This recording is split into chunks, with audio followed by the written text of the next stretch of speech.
কত পূর্বজন্মের স্বীকৃতি থাকলে তবে এই আসনটায় বসা যায় এটা জানেন? বহু জন্মানাং স্বীকৃতি প্রারব্ধম, এটা পরীক্ষিত মহারাজের আসন। পূর্ব জন্মের যদি একলব স্বীকৃতি রয় তবে তার ভাগ্যে একদিন হরিনাম হয়। আমি বলছি না, বৈষ্ণব ধর্মের আইন গ্রন্থ হরি ভক্তি বিলাস বলছে, এটা মাথায় রাখবেন, অল্প ভাগ্যের কথা নয়। শুধু তাই নয়, সারা রাত হরিনাম শুনলে 25 ভাগ পুণ্য সঞ্চার হয়। হরিবাসরে একটা আন কথা বললে 75 ভাগ মহাপাপ হয়। এটাই বেশি করি আমরা। 2 টাকার পুণ্য কিনতে আসি আর 20 টাকার পাপ কিনে নিয়ে ঘর চলে যায়। হ্যাঁ, দেখবেন কে সুখে আছে। এত ভক্ত এসছে, একজন হাত তুলে বলুক তো যে বাবা গৌরাঙ্গ আমি খুব সুখে শান্তিতে আছি। সারা ওয়ার্ল্ডে একজন নেই। কেন? মানুষ তুমি যখন জন্মেছিলে তখনই তোমাকে 3টে ইঞ্জেকশন দিয়ে দেওয়া হয়েছে। কেঁদেছিলে? আমি জানবো কি করে, মা জানে। বাচ্চা এমনি তো কাঁদে না, 3টে ইঞ্জেকশন দেওয়া হলো। মায়া ওকে 3টে ইঞ্জেকশন দিয়ে দাও, যতদিন পৃথিবীতে থাকবে 3টে জ্বালাই ও জ্বলবে, আদি দৈবিক, আদি ভৌতিক, আদি আধ্যাত্মিক।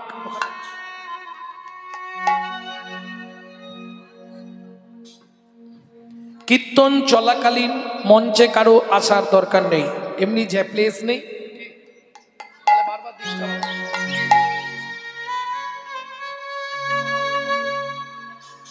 ভক্তমন্ডলী ঠিক আছে থাক, এখানে যারা আসবো ওইখানে রেখে চলে যাক।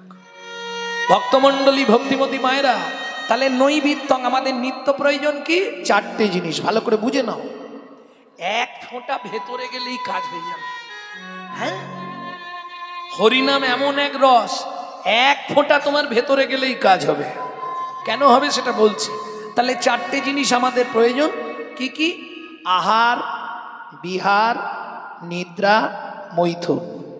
এখন 2টো বাদ দিলেও আমরা বেঁচে থাকবো, কিন্তু 2টো কম্পালসারি চাই। কি? গুছিয়ে খেতে হবে আর মন ভরে ঘুমাতে হবে। ও মাইরা, আমরা যে খাদ্য খাবারগুলো খাই, যে যা খাই, আমি কারো খাওয়া নিয়ে বলছি নি, কার জন্যে খাই? দেহের জন্যে। কিন্তু দেহটাকে যিনি পরিচালনা করছে, অর্গানাইজার, যিনি অর্গানাইজ করছেন, এই সুইচ মেরেছে কথা বেরোচ্ছে, সুইচ মারছে হাত পা চলছে, ওই যে সুইচ মেরেছে পা মিলে দিয়েছে। ভেতরে সুইচ না মারলে বাইরে কাজ হবে না। তিনি কে? গীতার ভাষায় যাকে বলা হয়েছে আত্মা রাম, তিনি কিন্তু এই জড়জাগতিক খাদ্য খাবার খায় না। তার খাবার হলো বিশুদ্ধ হরিনামামৃত সুধা রস। এইবার প্রশ্ন হবে, বাবা গৌরাঙ্গ বিশুদ্ধ বললে কেন?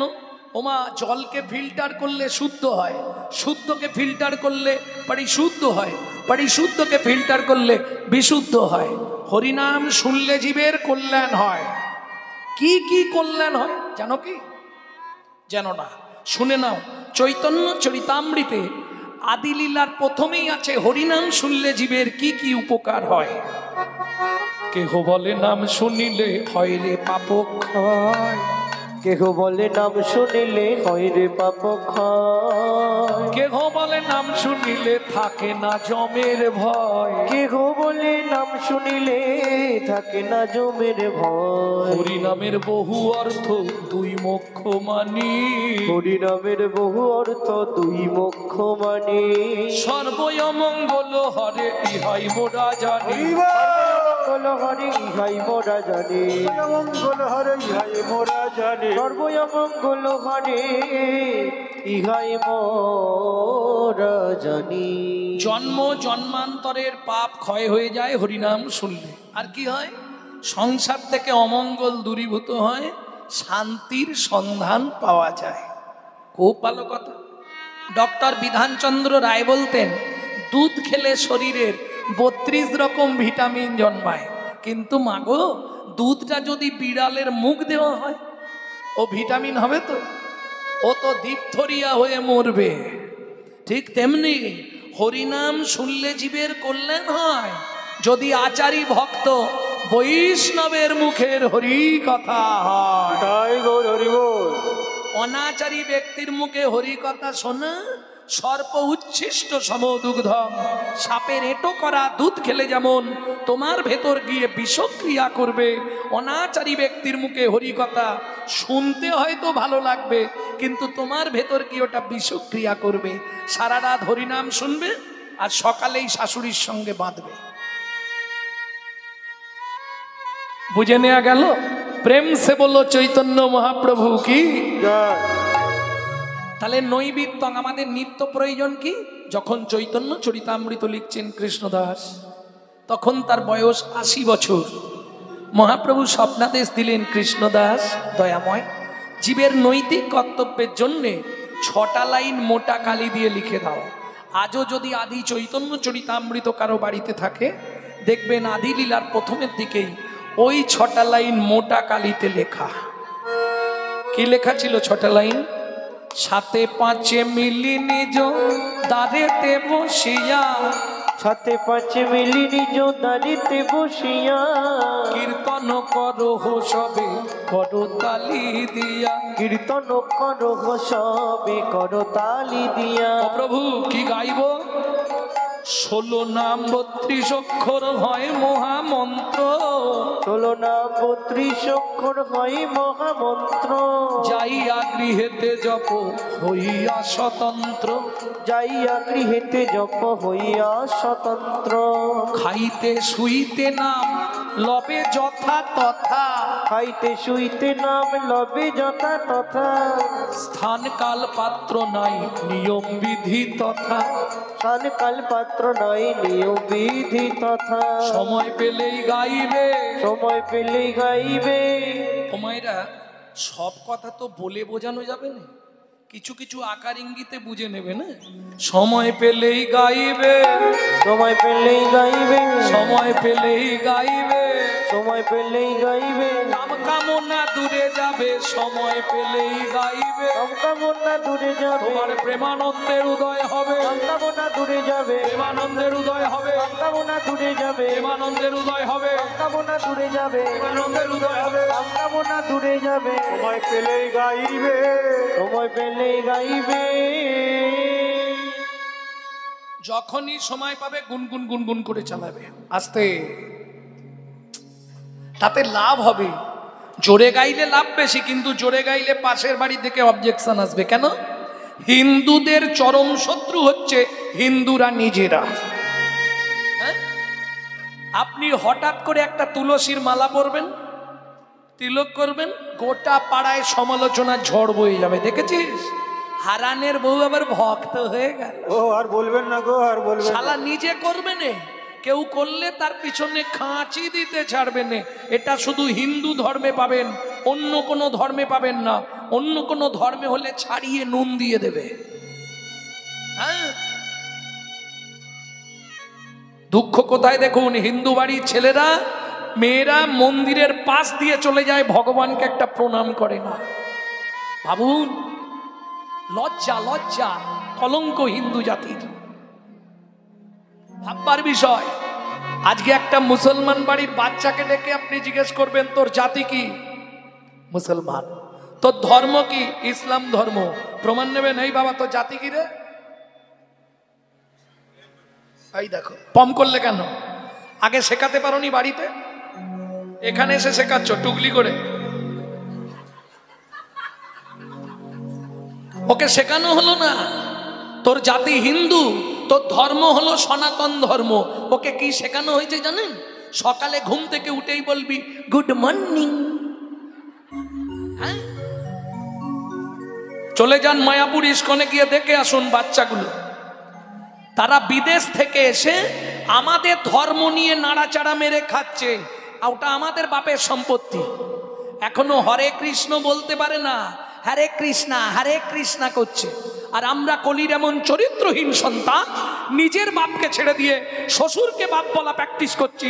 এটাই আমাদের চরিত্র, যার জন্য আজকে হিন্দু ধর্মটা সব ধর্মের পিছনে পড়ে গেল। নিজেদের দোষে নিজেদের ধর্মকে নিজেরাই চিনতে পারছিনি। হয়তো আজকে কথাগুলো অনেকের গায়ে বাঁধবে আসতে, কিন্তু মনে রাখবেন আর বেশি সময় নেই। 5 থেকে 10টা বছর পরে আর বাড়িতে থাকতে পারবেন কিনা সন্দেহ। এখনো নিজের ধর্মকে নিজে সচেতন হন। আমি হিন্দু, আমার 4টে গুণ থাকতে হবে আমার মধ্যে। কি কি? হিত, ন্যায়, দয়া, উপকার। 4টে গুণ আমার মধ্যে যেন বর্তমান থাকে, তাতেই আমি হব হিন্দু। সেটা করব না। আজকে একটা মুসলিম ভাইয়ের সঙ্গে মুসলিম ভাইয়ের দেখা হলে তারা আল্লাহ দোহাই দিয়ে কথা শুরু করে, সালাম আলাইকুম, ওয়ালাইকুম সালাম। আর আমাদের দেখা হলে, ভোলা কোথা গেছলি, একটা বিড়ি দে তো। লজ্জা করে না? 20,000 30,000 টাকা দিয়ে মোবাইলগুলো কিনছে, আর মোবাইলটা রিসিভ করার সময় পরের বইয়ের নাম করছে হ্যালো হ্যালো। কেন বলা যায় না হরে কৃষ্ণ, জয় নিতাই, জয় রাধে, গৌর হরি বল? সেটা বলবো না, কষ্ট হয়। হ্যালো কার নাম? যে মোবাইল সৃষ্টি করেছিল তার প্রেমিকার নাম ছিল হ্যালো। ওটা বাদ দিয়ে চলা যায়নি? বলবো না। হয়তো আপনারা বলবেন তাতে আপনার কি উপকার? আমার কোনো উপকার নেই। হিন্দু ধর্মটা তো প্রচার হবে। আমি যখনই বলবো অফ সাইড থেকে হরে কৃষ্ণ, আপনার ইচ্ছা না থাকলেও বলতে হবে হরে কৃষ্ণ। হ্যাঁ, আর যত নামের ধ্বনি হবে তত ধর্ম উপর দিকে উঠবে। প্রেম সে বলো চৈতন্য মহাপ্রভু কি জয়। ভক্তমণ্ডলী, ভক্তিমতী মায়েরা, এটা সবসময় খেয়াল রাখতে হবে। আমাদের ধর্ম আমাদেরকে বাঁচাতে হবে। কেমন? তাহলে নৈবেদ্য আমাদের নিত্য প্রয়োজন কি বেঁচে থাকতে গেলে? হরিনামামৃত সুধারস।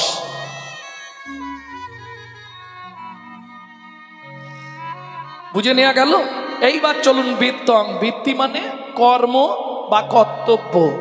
কিং কর্তব্য বিমূঢ়।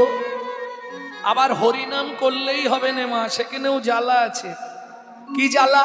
সারাদিন লোকের পিছনে বাঁশ দেবো আর সন্ধ্যেবেলা হরিনাম করব, কাজ হবে কি? কাজ হবে? কাজ হবে না। সাধন ভজন কোনোদিন কাজ হবে না। আরে সারাদিন লোকের ক্ষতি করব আর সন্ধ্যেবেলা হরিনাম করব, কাজ হয়ে যাবে? সাধন ভজন করার আগে মনটাকে তুই কর না খাঁটি।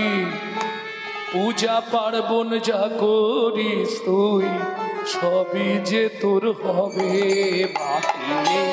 সাধন ভজন করার আগে মনটাকে তুই করে না খাটি। পূজা পার্বণ যা করিস তুই, সবই যে তোর হবে মাটি। ভজন করার আগে মনটাকে তুই কর না খাটে। পূজা পার্বণ যতই করো, সবই যে তোর হবে মাটি। গঙ্গা জলে গঙ্গা পূজা আসতে। ও মায়েরা, সব পূজায় গঙ্গা জল লাগে, লাগে না? তাহলে গঙ্গা পুজোটা কি জলে হবে? গঙ্গা জল। গঙ্গা জলে গঙ্গা পূজা না হয় দেনা রে তার চোখের জল। তার সঙ্গে সঁপে দেনা জীবনের এই কর্মফল। সাধন ভজন করার আগে মনটাকে তুই করে না খাটি। পূজা পার্বণ যা করিস তুই, সবই যে তোর হবে মাটি। শুনলেন কি? গঙ্গা জলে গঙ্গা পূজা হবে, দেনারে তার চোখের জল। তার মানে কার? তোমার নাম? যদি মনে থাকে শেষে গিয়ে উত্তর দেব, বসে থাকো। ভক্তমণ্ডলী, ভক্তিমতী মায়েরা, অতএব মন আগে ঠিক করতে হবে। মন ভালো নয়, তীর্থ করে, মিচামিচি খেটে মরে। এই যে ধরুন হাজার হাজার মানুষ প্রয়াগে গেল ত্রিবেণী সঙ্গমে স্নান করতে, সবাই যেতে পেরেছে? যদি 1 লাখ গিয়ে থাকে, আমি কমের হিসাব দিচ্ছি, তাহলে শুনুন 50% স্নান করেছে, 25% ফিরে এসেছে, আর 25% ওপরে চলে গেছে। কেন? আরে অত পাপ নিতে পারবে না সে, তার জন্য আগেই স্টপ করে দিয়েছে, তোকে আর আসতে হবে, তোর যা পাপ আছে ওখানেই দাঁড়িয়ে যা। ভক্তমণ্ডলী, ভক্তিমতী মায়েরা, তাহলে নৈবিত্তং বিত্তং, বৃত্তিটা তোমার কি হবে? যখনই সময় পাবেন গুনগুন গুনগুন করে শুধু কৃষ্ণ নাম করে যাবেন। হ্যাঁ, অসার কলু সংসারম সারম হরি পদাম ভুজম। কেমন? এটা কে বললেন? স্বয়ং শ্রীকৃষ্ণ চৈতন্য মহাপ্রভু। কাকে বলছে? বিষ্ণুপ্রিয়া দেবীকে। প্রিয়া, আমি যেদিন না থাকবো তুমি যেন কখনো গৌর গৌর বলে কাঁদবে না। যদি কাঁদতে হয় তুমি হা কৃষ্ণ প্রাণ কৃষ্ণ বলে কাঁদবে।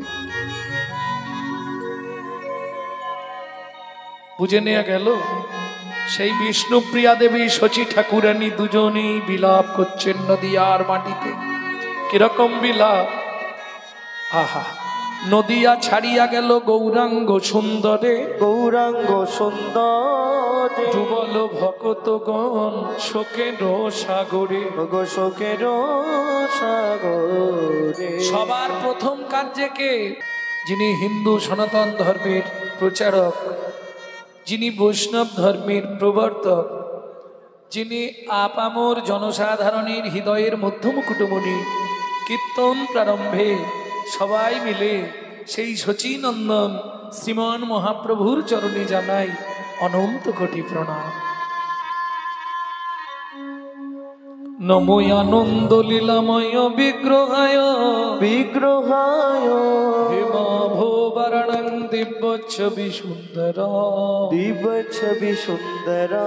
তস্মৈ মহাপ্রেম রস প্রদায়, মহাপ্রেম রস প্রদায় চৈতন্য চন্দ্রায় নমো নমস্তে। শ্রী চৈতন্য চন্দ্রায় নমো নমস্তে।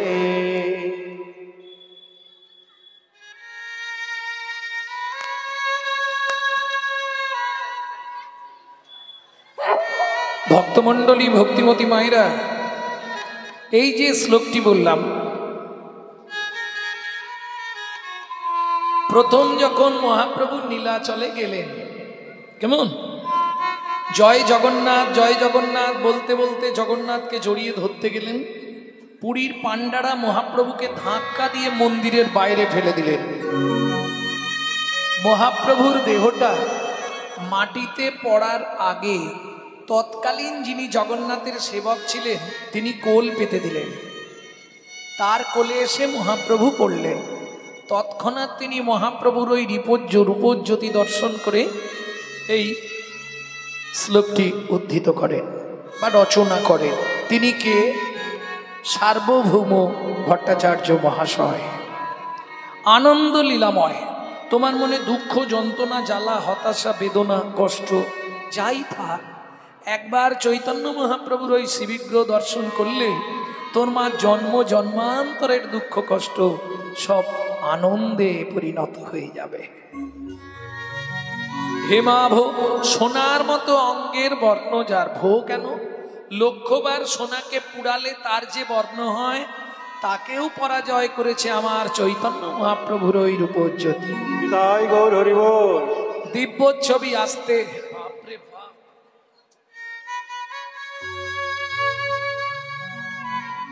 দিব্য ছবি। হাত থাকতে মুখোমুখি ভালো লাগছে। এসে বলছে আমি এখানটায় বসেছিলাম, আমার জায়গাটা ছাড়। এই শোনো মা, তোমার কথা শুনে একটা কথা মনে পড়ে গেছে জানো, এই ভগবান দুইবার হাসে জানো। যখন কোনো ডাক্তার রোগীকে দেখে বলে চিন্তা নেই আমি বাঁচিয়ে দেবো, ভগবান হাসে। কেন হাসে? যে এর তো আর সিকিউরিটি আছে 1.5 দিন, তুই কি করে বাঁচাবি। আর কখন হাসে? যখন ভাইয়ে ভাইয়ে কোমর বেঁধে লেগে পড়ে লাঠি নিয়ে, তুই শুলোটা পোঁত দেখ কি করি। এটা তোর বাপের জায়গা? এটা তোর বাপের না। এই মুখ সামলে কথা বলবি, এটা তোর বাপের জায়গা নাকি? এই তুই মুখ সামলে কথা বলবি। ভগবান হাসে, লক্ষ্মী কি সারা পৃথিবীতে যদিন জলে জলময় ছিল, আমি মেদমেদিনী সৃষ্টি করলাম। আচ্ছা, ওরা যে জায়গা নিয়ে ঝগড়া করছে, এর আগে ওটা কার ছিল? কেন ওর বাপের? তার আগে তার বাপের, তার আগে তার বাপের। যখন পৃথিবী শুধু জল ছিল তখন ওটা ওর কোন বাপের ছিল? তোমার ছিল প্রভু। ব্যবহার করতে দিয়েছি, ব্যবহার কর। মাথায় তুলে নিয়ে যেতে পারবি না, শুধু ব্যবহার করবি, পাবি 3.5 হাত, তাও কিনে নিতে হবে, এমনি দেবো না।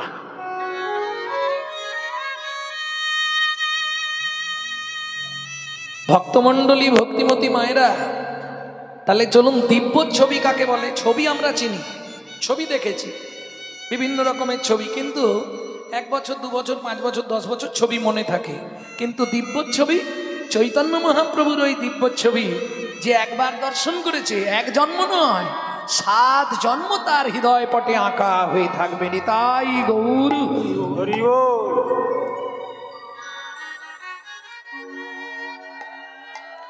এইবার চলুন ব্রহ্ম সংহিতার যে শ্লোকটি বললাম সেটার মানেটা শুনব।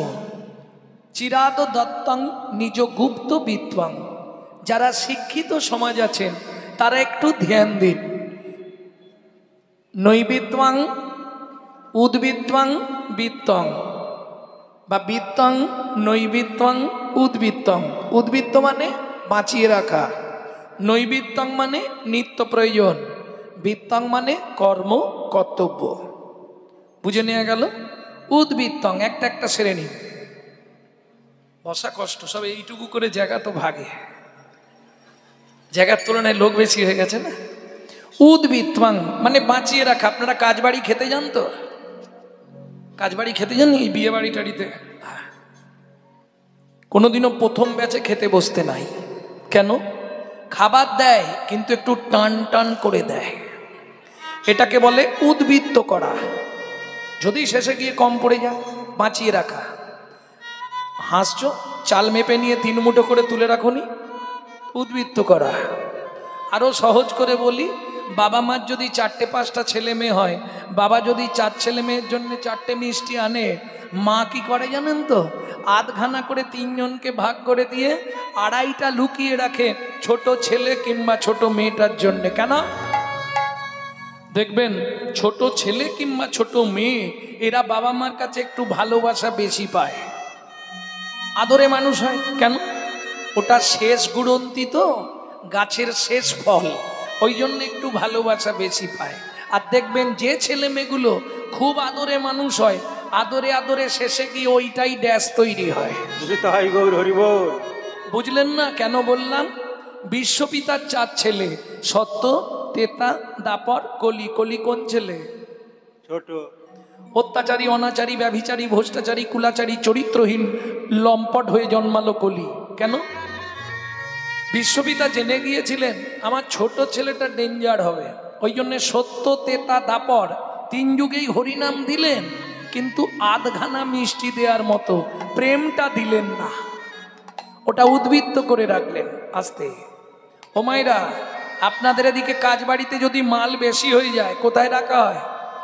স্টোর রুম, ইংলিশে বলা হয় স্টোর রুম, বাংলা গ্রাম্য ভাষায় বলা হয় ভাড়ার ঘর, তাই তো? তাহলে চৈতন্য মহাপ্রভুর ভাড়ার ঘরটা কোথায় ছিল? ছিল গোলকে, এলো এলোকে, ছিল গোলকে, এলো এলোকে। ও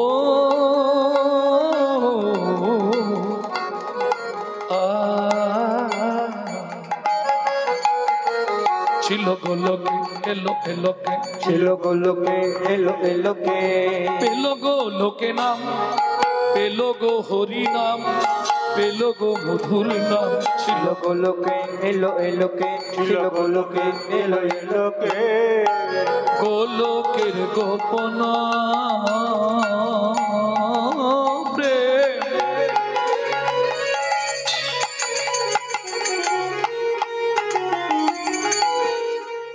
করিবারে দান। ব্রজ ছাড়ি নদিয়ায় এলো গৌর ভগবান। ব্রজ ছাড়ি নদিয়ায় এলো আমার গৌর ভগবান। আসতে তাহলে বুঝে নিলেন উদ্ভিত্বাং,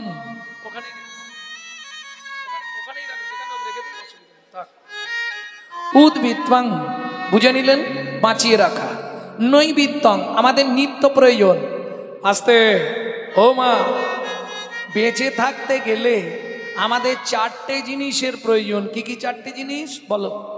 কথা বলছিলে বল। ফার্স্ট বেঞ্চিতে কারা বসে জানো?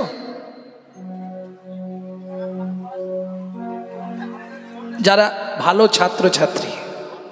ফার্স্ট বেঞ্চিতে বসবো, আবার মুখ ঘুরিয়ে কথা বলবো হবে না, অপরাধ হয়ে যাবে না? ধামে বসে আছে, অপরাধ হয়ে যাবে। ওগো কান্দিছে ন দৈতাচার্য শ্রীবাস গদাধর রে, কান্দিছে না অদ্বৈতাচার্য শ্রীবাস গদাধর হরি রে।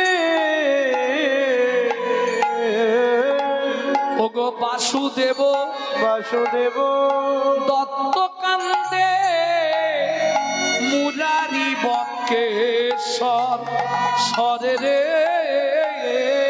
বাসুদেব দত্ত কান্দে মুরারি বক্রেশ্বর সরে রে। গেলে বা কেন হে, গেলে বা কেন হে, বলো গেলে বা কেন হে, গেলে বা কেন হে, তবে এলে বা কেন হে, আর গেলে বা কেন হে, তবে এলে বা কেন হে, সোনার নদে আধার করে, এলে বা কেন হে, সোনার নদে আধার করে, এলে বা কেন হে, সোনার নদে আধার করে, গৌর হরি সোনার নদে আধার করে, এলে বা কেন হে, এলে বা কেন হে। ও মায়েরা, সদ্য বিবাহিতা স্ত্রীকে ফেলে বিষ্ণুপ্রিয়া দেবী, অশীতিকালের বৃদ্ধা ৮০ বছর বয়স শচী ঠাকুরানীকে ফেলে নদীয়ার নবদ্বীপ ত্যাগ করে মাঘ মাসের কনকনে ঠান্ডা, ভাবুন, সুরধনী গঙ্গায় ঝাঁপ দিয়ে সাঁতার কেটে চলে গেল। কাদের জন্য? শুধু আমাদের কথা ভেবে। আহা, ভোরবেলা ঘুম ভেঙে যেতেই দেখছে হাত দিয়ে স্বামী পাশে নেই, ছুটে গেছে সচিমার ঘরের দুয়ারের সামনে। মা, ও মা, মা, গত রাত্রিতে মহাপ্রভু শ্রীবাস অঙ্গনে সমস্ত ভক্তগণকে ডেকে সবার ইচ্ছা পূর্ণ করলেন। শ্রীবাস তুমি কি নেবে?